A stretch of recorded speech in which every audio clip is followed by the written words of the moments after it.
Экинчиси, урматтуу бир туугандар, мынакей ар биринин колунда бирден кагаз тийди. Бул Жалалабад акысыз SMS маалымат деген. Бул кандай? Бул Бишкекте абдан ишке ашкан. Токтогулда ишке ашкан. Бул ошол сизге катталсаңыз, ушуга катталуунун тартиби бар телефонуңузда.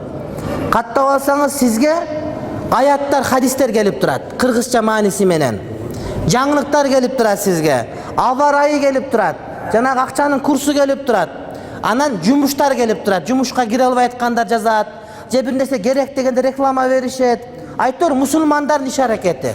Бул 3-4 жыл мурда мага келип, мен анда муфти элем, ушундай ачсак, эмне дейсиздер дегенден мен макулдук бата берип, ошондо ачтык элек, мына жоголуп кеткен балдар, жоголуп кеткен малдар дароо тез табылат. Ал эмес менин сабактарымда ушул аркылуу чубак ажынын сабагы мындай андай болот деп айтып берип турат. Бул ошол мусулмандардын ортосундагы бир туугандык ынтымак. Ошон үчүн муну таратып аткандан алып, ар бириңер ушу менен катталгыла. Бул Билайн жана Мегаком кардарлары үчүн ошол 2 единица менен катталасың болгону. Бирок сага зериктирбестен эмне тез маалыматтар келип турат. Хадистер, аяттар. Ошону окуп деле алым болуп кетесиң. Мен мынчалык айтып атканым, бир досум айтат, ушул муслим биз деген бул. Ооба. Ушуну менен биз дейт, менга жакшы болду дейт. Бир күн дейт, бир досум менен урушуп кеттим дейт. Анан аш жеген жерге барып отуруп, анан урушуп кеткен досуму эми жамандайын деп атсам, SMS келип калды, муслим карасам дейт.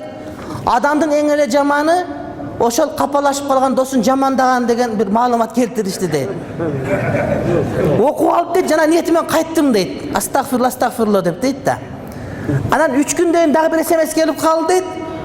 Эми жарашпайт окшойм десем, адамдын эң эле жакшысы эки урушуп кеткен адамдын биринчи салам айткан деди эле, астыман досум чыкты эле барып салам айттым дейт. Мен гыйбат сүйлөбөгөнүмө, досум менен ынтымак болуп калганыма мына ушул 40 акыс SMS маалымат мына ушул мага жардам берди деп өзү айтты. Ошон үчүн келгиле. Намаз убакыты башкалар келип ошо катталгыла. Эгерде керек болсо мына бул жерде кагаздар турат, алгыла, апарып коңшуларга бергиле, жана башкаларды каттаткыла. Бул ошол мусулмандардын дин таалим алгандыгына иншалла себепчи болуп турасыздар.